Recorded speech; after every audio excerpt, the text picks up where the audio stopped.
कर्जमाफीपासून गरजू शेतकरी वंचित राहू नये, मुख्यमंत्री देवेंद्र फडणवीस यांची सूचना।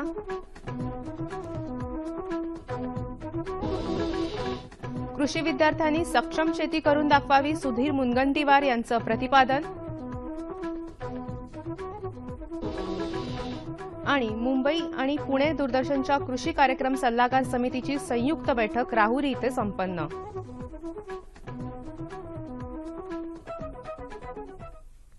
नमस्कार, कृषी वार्ता या बातमीपत्रात मी शर्मिष्ठा म्हात्रे आपलं स्वागत करते। आता पाहूया कृषी विषयक सविस्तर वृत्त। कर्जमाफीमध्ये एकही गरजू शेतकरी वंचित राहू नये, तसंच एकाही बोगस शेतकऱ्याला कर्जमाफीचा फायदा होऊ नये याची दक्षता जिल्हाधिकाऱ्यांनी घ्यावी, अशी सूचना मुख्यमंत्री देवेंद्र फडणवीस यांनी महसूल अधिकाऱ्यांना दिली। विभागीय आयुक्त जिल्हाधिकारी यांच्या 2 दिवसीय राज्यस्तरीय महसूल परिषदेचं उद्घाटन मुख्यमंत्र्यांच्या हस्ते नुकतंच यशदा इथं झालं, त्यावेळी ते बोलत होते। आताच्या कर्जमाफीतून एकही गरजू शेतकरी वंचित राहू नये यासाठी सरकार प्रयत्नशील आहे। कर्जमाफीमुळे तिजोरीवर येणारा भार भरून काढण्याकरता देखील जिल्हाधिकाऱ्यांनी काम करावं, असंही मुख्यमंत्र्यांनी यावेळी सांगितलं। कृषी विद्यापीठातून शिक्षण घेऊन बाहेर पडणाऱ्या विद्यार्थ्यांनी सक्षम शेती करून दाखवली पाहिजे। सर्व कृषी विद्यापीठांनी अत्याधुनिक तंत्रज्ञानाचा उपयोग करताना कृषी संशोधनावर भर द्यावा, अशी अपेक्षा सुधीर मुनगंटीवार यांनी व्यक्त केली। कृषी विद्यापीठांतर्गत कृषी महाविद्यालय, कृषी तंत्रविद्यालयांच्या बळकटीकरणाच्या संबंधी अर्थमंत्र्यांच्या अध्यक्षतेखाली नुकतीच बैठक आयोजित करण्यात आली होती, त्यावेळी ते बोलत होते। राज्य शासनानं शेतकऱ्यांचं उत्पन्न दुप्पट करण्याचा संकल्प केला आहे, त्यासाठी किफायतशीर आणि अत्याधुनिक तंत्रज्ञानाची शेती विकसित झाली पाहिजे, असं सांगत राज्यात 1 जुलै ते 7 जुलै 2017 या कालावधीत होणाऱ्या 4 कोटी वृक्ष लागवडीच्या कामात सर्व कृषी विद्यापीठांनी प्रसारमाध्यमांचं कृषी विस्तारासाठी सहाय्य या केंद्रीय कृषी मंत्रालयाच्या योजनेअंतर्गत मुंबई दूरदर्शनच्या सह्याद्री वाहिनीवरून प्रसारित होणाऱ्या कृषी दर्शन तसंच आमची माती आमची माणसं या कार्यक्रमांच्या मुंबई आणि पुणे दूरदर्शनच्या कृषी कार्यक्रम सल्लागार समितीची संयुक्त बैठक नुकतीच राहुरीच्या महात्मा फुले कृषी विद्यापीठ इथं संपन्न झाली। कृषी दर्शन आणि आमची माती आमची माणसं या कार्यक्रमांची जुलै ते सप्टेंबर 2017 या तिमाहीसाठीची कार्यक्रम पत्रिका या बैठकीत निश्चित करण्यात आली। शेती तंत्रज्ञानाच्या प्रसारातून शेतीची प्रगती घडवून आणण्यात दूरदर्शन केंद्र आणि आकाशवाणीचं महत्त्वाचं योगदान आहे, असं प्रतिपादन आपल्या अध्यक्षीय भाषणात मार्गदर्शन करताना विद्यापीठाचे विस्तार शिक्षण संचालक डॉक्टर किरण कोकाटे यांनी केलं। कृषी मंच, यशोगाथा, कृषी मंथन, आमची माती आमची माणसं अशा विविध कृषीविषयक कार्यक्रमातून दूरदर्शनद्वारे कृषी तंत्रज्ञान प्रसाराचं काम सुरू असतं। मनोरंजनातून शिक्षण असा कार्यक्रम केला तर तो नक्कीच लोकांच्या स्मरणात राहतो, असं मुंबई दूरदर्शनचे केंद्र प्रमुख उपमहासंचालक शिवाजी फुलसुंदर यांनी यावेळी सांगितलं। पुढील महिन्यात सेवानिवृत्त होणाऱ्या शिवाजी फुलसुंदर यांचा महात्मा फुले कृषी विद्यापीठाच्या वतीनं डॉक्टर किरण कोकाटे यांनी यावेळी सत्कार केला। विद्यापीठाचे संशोधन संचालक डॉक्टर राजेंद्र पाटील यांनी याप्रसंगी मनोगत व्यक्त केलं। शिवाजी फुलसुंदर यांच्यासह मुंबई आणि पुणे दूरदर्शनचे कार्यक्रम अधिशासी प्रमोद चोपडे, जावेद शेख, संजय कर्णिक, ईश्वर सोनावणे, मारुती मोगले आणि दीपक शेळके तसंच कृषी कार्यक्रम सल्लागार समितीचे सदस्य या बैठकीला उपस्थित होते। देशातून अमेरिका, चीन, व्हिएतनाम, जर्मनी, जपान वगैरे देशांमध्ये मसाले पदार्थांची निर्यात केली जाते। मसाले महामंडळानं दिलेल्या माहितीनुसार 2016-17 मध्ये 9,47,790 टन मसाल्यांची निर्यात झाली आहे। हळदीला मागणी वाढत असून 2016-17 मध्ये 1,241 कोटींची हळद निर्यात झाली आहे। लसूण, वेलदोडे, जिरे यांनाही चांगली मागणी असून देशात होणाऱ्या मिरचीच्या निर्यातीतही वाढ झाल्याचं दिसून येत आहे। नागपूरमध्ये पावसाच्या आगमनानंतर जिल्ह्यातले शेतकरी पेरणीच्या तयारीला लागले आहेत। तुरीला भाव न मिळाल्यामुळे यंदा शेतकऱ्यांचा कल कापूस लागवडीकडे दिसतो आहे। पेरण्यांच्या तोंडावर मिळालेल्या 10,000 रुपयांचा हप्ता शेतकऱ्यांना बियाण्यांच्या खरेदीसाठी फायद्याचा ठरतो आहे। दुसराही हप्ता लवकर मिळाला तर शेतीच्या कामासाठी खोळंबून राहावं लागणार नाही, असं मत शेतकऱ्यांनी व्यक्त केलं। यावर्षी शेतमालाला भाव मिळाला नाही, त्यामुळे बियाणं आणि खतांचे भावही पडले असल्याचं मत व्यापाऱ्यांनी व्यक्त केलं। डॉक्टर पंजाबराव देशमुख कृषी विद्यापीठाचे 12वे कुलगुरू डॉक्टर बळवंतराव गोविंदराव बदकल यांचं गुरुवार दिनांक 15 जून रोजी सकाळी नागपूर इथं अल्पशा आजारानं दुःखद निधन झालं। ते 84 वर्षांचे होते। उत्कृष्ट प्राध्यापक, संशोधक, विस्तारकर्ते, वास्तवातील शेती अभ्यासक, प्रख्यात कृषी शास्त्रज्ञ अशी त्यांची ओळख होती. आपल्या 35 वर्षांच्या प्रदीर्घ सेवा काळात डॉक्टर बदखल यांनी विविध महत्त्वाची पदं भूषवत त्यांना यथोचित न्याय देण्याचं काम केलं. आता पाहुयात बाजारभाव.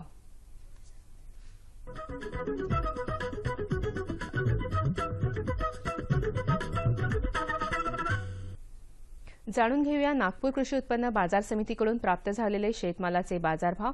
हे भाव शेतीमालाच्या उत्पादकांसाठी आहेत. निराळा उल्लेख नसल्यास हे भाव प्रति क्विंटल आहेत. गहू 1636, 1500, मका 1500, 1350, सोयाबीन 2815, 2500, वांगी 1600, 1000, कोबी 1200, 500, फ्लॉवर 1800, 1000, चिकू 2000, 1000, अननस 4000, 1000 आणि डाळिंब 5000 आणि 1000. बाजारभावाविषयक अधिक माहितीसाठी www.agmarknet.nic.in या संकेतस्थळाला भेट द्या. आता पाहूया हवामान वृत्त आणि हवामानाचा अंदाज.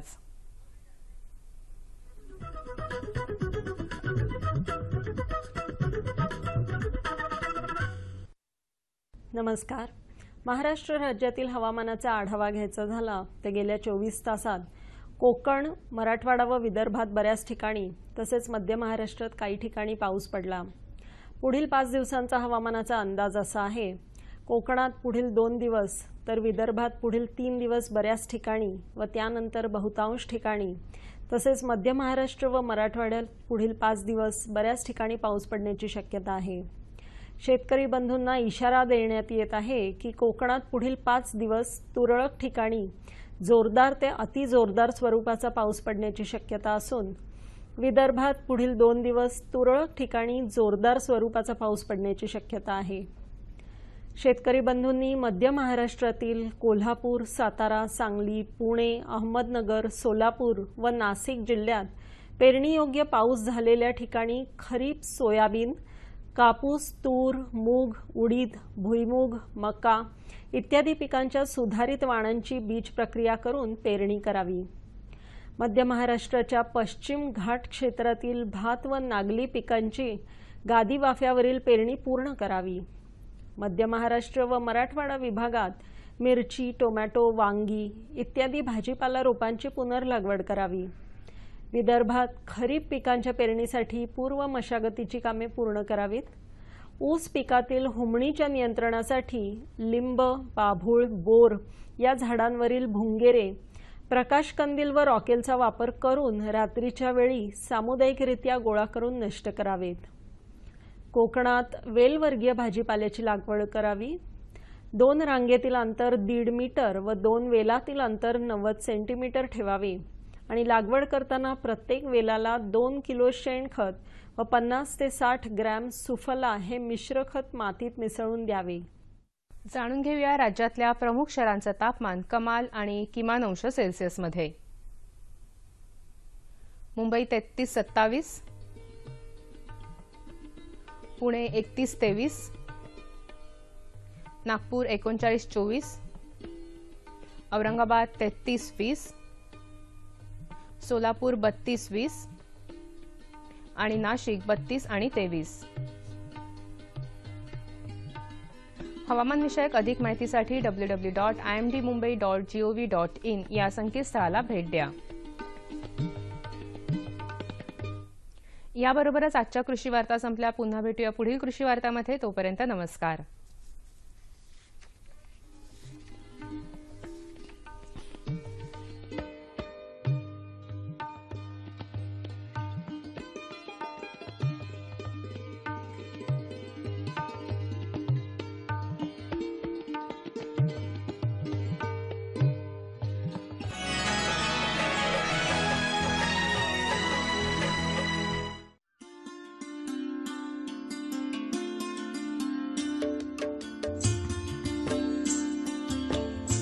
नमस्कार. नेहमीप्रमाणेच कृषी दर्शनच्या आजच्या या भागामध्ये तुमचं सगळ्यांचं मनापासून स्वागत.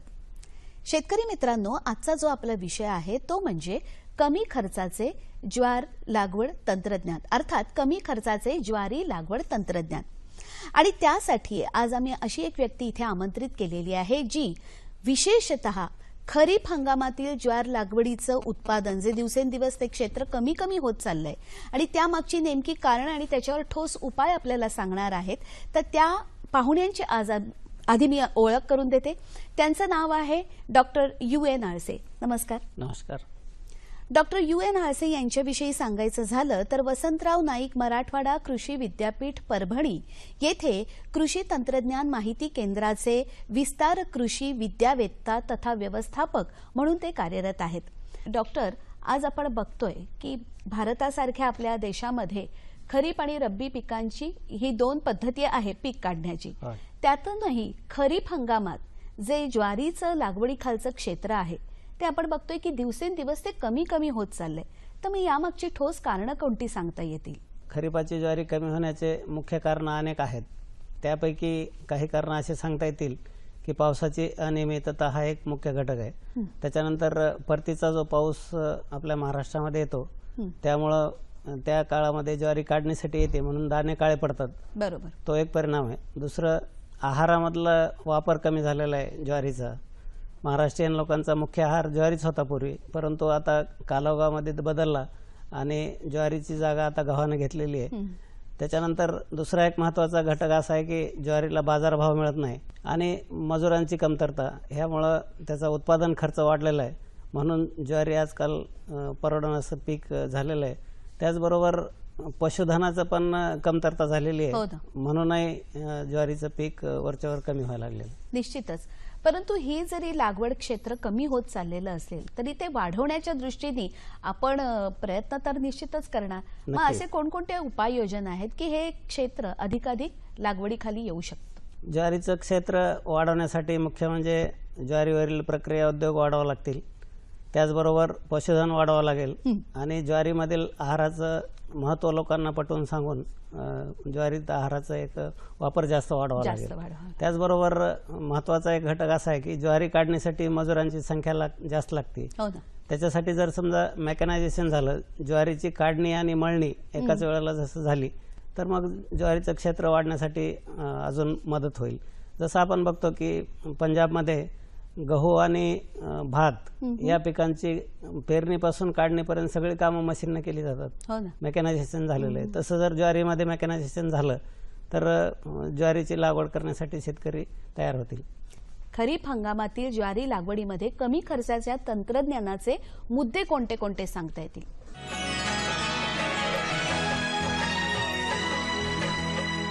खरीप हंगामातील ज्वारी लागवडीमध्ये कमी खर्चाच्या तंत्रज्ञानाचे मुद्दे कोणते कोणते सांगता येतील? नांगरणी एक महत्त्वाचा मुद्दा आहे. स्वच्छता मोहीम आहे. त्याच्यानंतर पिकांची फेरपालट आहे. आंतर पिकांचा अंतर्भाव आहे. रासायनिक खतांचा संतुलित वापर आहे. त्याच्यानंतर ज्वारी खरीपमध्ये जो पावसाचा खंड पडतो त्या खंडाचं व्यवस्थापन पण महत्त्वाचं आहे. त्याच्याबरोबरच कीड आणि रोगांचं महत्त्व आहे. ह्याच्यामध्ये खरीपमध्ये जे वाण वेगवेगळे विद्यापीठांनी तयार केलेले आहेत त्या वाणांची निवड करत असताना त्या भागामध्ये पडणारा पाऊस आणि जमिनीचा प्रकार ह्याच्यानुसार त्या वाणांची निवड केली पाहिजे. त्याच्यानंतर शेवटचा टप्पा असा सांगता येईल किंवा परतीच्या पावसामुळे ज्वारी काळी पडते म्हणून परिपक्व अवस्थेमध्ये जर समजा ज्वारीची काढणी केली तर त्याच्यावरचा खर्च कमी होण्यासाठी मदत होईल आणि ज्वारी काळी पडणार नाही. दुसरा एक असा त्यातला महत्त्वाचा मुद्दा आहे की ज्वारी काढणीसाठी आता जसं सांगितलं किंवा मशीन जर आल्या तर त्या मशीननं लवकर काढणी होईल आणि लवकर काढणी झाल्यामुळं पुढचं पीक घेण्यासाठी आपल्याला जमीन लवकर तयार होईल आणि त्यावेळेला जरी त्या धान्यामध्ये आर्द्रता जास्त असली तरी नंतर वाळवून आपल्याला ती आर्द्रता साधारणतः 8 ते 10% आणून साठवून चांगल्या प्रकारे करून खरीप ज्वारी घेता येईल. लागवडीच्या वेळेला नांगरणी ही फार महत्त्वाची आहे आणि मग नांगरणी आणि स्वच्छता मोहिमेचे हे जे एक आपण कमी खर्चाचं तंत्रज्ञान अवलंबणार आहोत त्याच्यात महत्त्व किती आहे? जे किडींचे रोगांचे आणि तणांचे अवशेष आहेत ते नाहीसे होतील, जमिनीमध्ये गाडल्या जातील किंवा प्रखर सूर्यप्रकाशामध्ये संपर्कात आल्यामुळे ते नष्ट होतील. बरोबर. हे जर नष्ट झाले तर पुढचा जो होणारा खर्च आहे फवारणीवरचा, म्हणजे कीड नियंत्रण किंवा रोग नियंत्रण किंवा तणांचं नियंत्रण करण्यासाठीचा जो खर्च लागणार आहे तो कमी करण्यासाठी आपल्याला या नांगरणी आणि स्वच्छता मोहिमेमुळे फरक पडणार आहे. ज्वारी पिकाच्या बाबतीत वेळेवर पेरणी करण्याचा कोणता महत्वाचा फायदा आहे? वेळेवर जर ज्वारीची पेरणी केली तर किडींचा प्रादुर्भाव कमी होत आहे, हा. रोगांचा प्रादुर्भाव कमी होत आहे. आणि महत्त्वाचा मुद्दा म्हणजे असा आहे की ज्या वेळेला लवकर पेरणी केली तर लवकर काढणीसाठी पण येईल. हो. आणि म्हणून ते पीक परतीच्या पावसामध्ये न सापडल्यामुळं काळं पडणार नाही. हा. चांगले दाणे म्हणजे धान्य उत्पादन होईल. त्याच्यानंतर पीक पेरणीसाठी जो कालावधी लागतो तो कालावधी आपण कमी केला पाहिजे. कमी म्हणजे कसं आहे किंवा जास्त क्षेत्र जर पेरायचं असेल तर म्हणजे 1-2 दिवसात किंवा 4 दिवसात पेरणी पूर्ण करावी आणि 7 जुलैपर्यंत आपण पेरणी ज्वारीची पूर्ण केली पाहिजे. अच्छा. 7 जुलैच्या पुढे जर पेरणी करत गेलो आपण तर खोडमाशीचा प्रादुर्भाव जास्त होत आहे आणि खोडमाशीचा प्रादुर्भाव नंतर कमी करण्यासाठी पुन्हा फवारणीवरचा खर्च वाढतोय.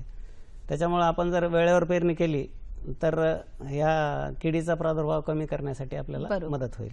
पेरणीनंतर जे बीज प्रक्रियेचं महत्व आहे त्याबद्दल काय सांगाल? बीज प्रक्रिया ही कमी खर्चाच्या तंत्रज्ञानातलाच एक भाग आहे. अच्छा. कारण बीज प्रक्रिया जर केली तर आपण जसं म्हणतो की रोग आल्यानंतर उपाय करण्यापेक्षा रोग येऊ नये म्हणून जर उपाययोजना केली तर त्याच्यावरचा बराचसा खर्च आपल्याला कमी करता येईल. दरवर्षी तेच तेच पीक न घेता पिकात फेरबदल करणं हे फार महत्वाचं आहे. हो. तर मग पीक पद्धतीमध्ये याचा कशा प्रकारे फायदा होतो? पिकांची फेरपालट हा एक कमी खर्चाचाच मुद्दा म्हणायला हरकत नाही. कारण दरवर्षी एकच एक पीक त्याच जमिनीमध्ये घेतल्यामुळं त्या जमिनीतल्या एकाच थरातून अन्न घटक घेतले जातात. त्याचबरोबर कीड आणि रोगांचा प्रादुर्भाव मोठ्या प्रमाणात वाढण्याची शक्यता असते. कारण दरवर्षीच ते वर्षानुवर्ष किडीला अन्न मिळत राहतं. बरोबर. म्हणून त्याचं वाढवा जास्त होते, म्हणजे किडीची वाढ जास्त मोठ्या प्रमाणात होते. आणि आपल्याला जर समजा हे कमी करायचं असेल तर पिकांची फेरपालट जर केली तर जमिनीची सुपीकता वाढवण्यासाठी पण मदत होती आणि जमिनीच्या वेगवेगळ्या थरामधून अन्न घेतल्यामुळं त्या पिकाला पुरेसं अन्न पण मिळायला मदत होती. म्हणून ही पिकांची फेरपालट करत असताना तृणवर्गीय पिकांच्या सोबत कडधान्य किंवा इतर कापसासारखे पैशाची पिकं जर आपण घेतली अच्छा तर जास्त फायदेशीर होत आहे. हे ज्वारी पीक साधारणतः तंतुमय ह्याचे मुळं असतात ज्वारी पिकाचे. हो. आणि कापूस किंवा तूर, मूग, उडीद या पिकांची सोटमूळ संस्था असते. तर हे वेगवेगळ्या थरातून अन्न घेतात. अच्छा. म्हणून जमिनीची प्रत सुधारण्यासाठी मदत होती. त्याचबरोबर कीड आणि रोगांचा प्रादुर्भाव कमी होण्यासाठी पण मदत होती. जे आंतरपीक आहे त्याचंही महत्व तेवढंच आहे नाही का सर? हो. तर मग याविषयी काय सांगाल?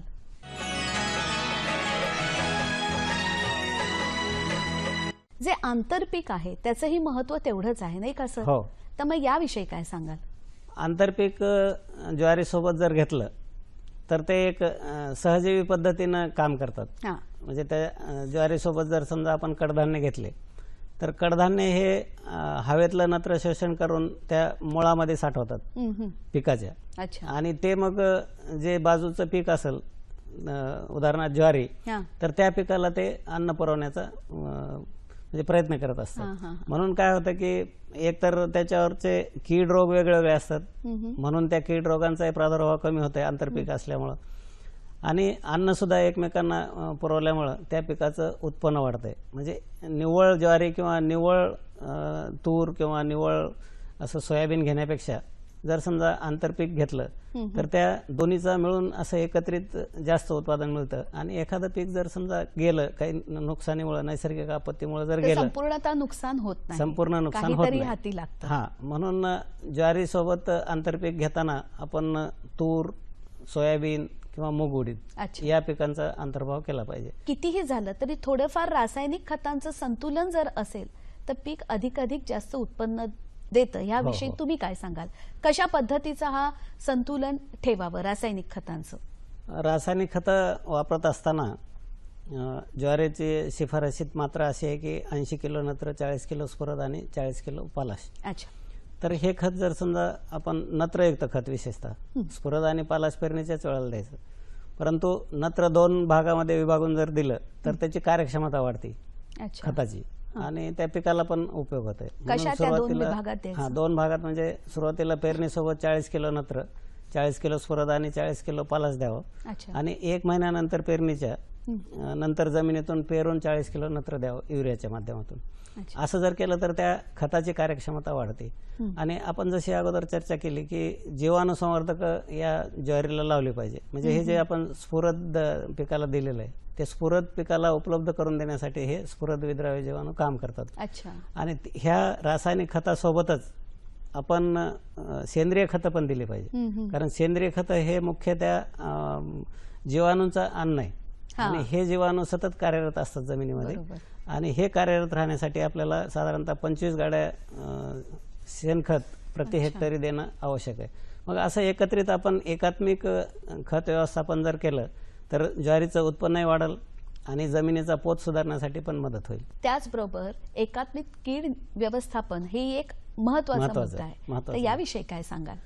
एकात्मिक कीड व्यवस्थापनामध्ये आपण जे जे घटक घेतो किंवा ज्या ज्या पद्धती वापरतो त्या पद्धतींचा एकत्रित वापर करून जर समजा आपण पीक संरक्षण केलं तर त्याला एकात्मिक कीड संरक्षण किंवा पीक संरक्षण असं म्हणतो. त्याच्यामध्ये मग लिंबोळीचा वापर, त्याचबरोबर या रासायनिक कीटकनाशकांचा वापर, तसंच आंतरपीक पद्धतीचा वापर, काही मशागती पद्धतींचा वापर, ह्या सगळ्यांचा मिळून एकत्रित वापर जर आपण केला तर कीड व्यवस्थापनासाठीचा जो रासायनिक कीटकनाशकांवरचा खर्च आहे तो कमी होण्यासाठी मदत होईल. आपण या लिंबोळे अर्क किंवा ज्या मित्र किडी आहेत निसर्गामध्ये ह्या किडींपासूनही जर संरक्षण नाही झालं तर शेवटची मात्रा म्हणजे रासायनिक कीटकनाशकांचा वापर करावा, बरोबर, अन्यथा करू नये. सरकारकडूनही शासनाकडूनही त्या अनुषंगाने अशा काही म्हणजे योजना कार्यान्वित येत आहेत किंवा पेरा वाढवण्यासाठी किंवा क्षेत्र वाढवण्यासाठी तसे प्रयत्न चालू आहेत, कारण पशुधन जगवण्यासाठी कडबा लागते, त्याच्यामुळं ज्वारीचा पेरा झाला पाहिजे हे. आणि दुसरं एक आंतरपिकाच्या माध्यमातून आता विद्यापीठं पुढे येत आहेत. किंवा आता सोयाबीनचं क्षेत्र वाढलं महाराष्ट्रामध्ये, बऱ्याच मोठ्या प्रमाणात सोयाबीनचं क्षेत्र वाढलं, तर मग आता सोयाबीन पेरू नका असं शेतकऱ्यांना तर म्हणता येणार नाही, परंतु सोयाबीन सोबत जर समजा आंतरपीक म्हणून ज्वारी घेतलं तर एकतर पैसाही मिळेल सोयाबीनमुळे शेतकऱ्यांना, जनावराला कडबा मिळेल आणि शेतकऱ्यांना धान्य मिळेल. पावसाचा ताण आणि त्याच्याही बरोबर जी वाणाची निवड आहे ती एकंदरीतच त्या प्रदेशानुसार आणि पावसाच्या अनियमिततेनुसार केली जाते, तर याविषयी काय सांगाल?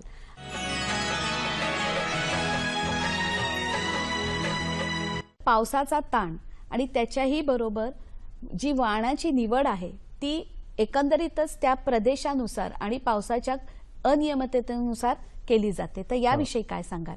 जमिनीचा प्रकार आणि पावसाचं प्रमाण ह्याच्यानुसार निवडले पाहिजे. कमी पावसाच्या प्रदेशात आणि हलक्या ते मध्यम जमिनीवर CSH 14 हा वाण घ्यावा, हा संकरित वाण आहे. त्याच्यानंतर मध्यम ते भारी जमिनीमध्ये CSH 16 वाण घ्यावा, जिथे की हमखास पाऊस पडत आहे अशा ठिकाणी. आणि रोगाला प्रतिकारक असा कीड आणि रोगाला दोन्ही CSH 25 वसंतराव नाईक मराठवाडा कृषी विद्यापीठाचा वाण आहे. त्याचबरोबर CSH SPH 1641 हा एक वाण तयार केलेला आहे. हे वाण जर घेतले तर रोगाला किडीला कमी बळी पडतात आणि उत्पादनही चांगल्यापैकी बऱ्यापैकी देतात. हो. जाता जाता आमच्या शेतकरी बांधवांना काय सल्ला द्याल? जाता जाता ह्या कमी खर्चाच्या ज्वारी लागवड तंत्रज्ञानामधले महत्त्वाचे मुद्दे असे सांगाल मी की ज्वारीची पिकाची फेरपालट जरूर करावी, आंतरपिकाचा अंतर्भाव करावा, जिथं शक्य असेल तिथं तणनाशकांचा वापर करावा, म्हणजे मजुरीवरचा खर्च कमी करण्यासाठी मदत होईल. गरज पडली तरच ते उपयोग करावा तणनाशकांचा. त्याच्यानंतर हे जे कमी खर्चाचे मुद्दे सांगितले की पावसाचा ताण पडल्यानंतर केओलिन आणि पोटॅशियम नायट्रेटची फवारणी करावी. आणि सर्व शेतकऱ्यांना शक्य होतं की घरच्याच साधन सामग्रीचा वापर करून आपण सऱ्या जर 4 तासानंतर काढल्या तर त्याचा पण आपल्याला फायदा होत आहे. तर अशा पद्धतीने जर समजा एकंदरीत ज्वारीचं आपण नियोजन केलं आणि व्यवस्थापन जर केलं तर कमी खर्चामध्ये जास्तीत जास्त ज्वारीचं उत्पादन आपण घेऊ शकतो. आणि पुढं भविष्यामध्ये जे आता ज्वारी म्हणजे हे अन्नधान्याचं पीक आहे. हो ना. आणि त्याच्यामधलं हे महत्त्व पण आपण जाणून घेतलं पाहिजे.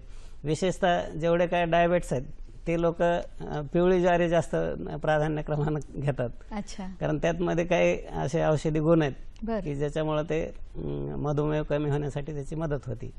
आजचा हा कार्यक्रम जो इथे तुम्ही ऐकलात तर निश्चितच तुम्हाला एक माहितीपर देऊन जाईल. तुम्ही इथे आलात, इतकी चांगली माहिती पुरवलीत त्याबद्दल मनापासून आभार मानते. धन्यवाद. नमस्कार.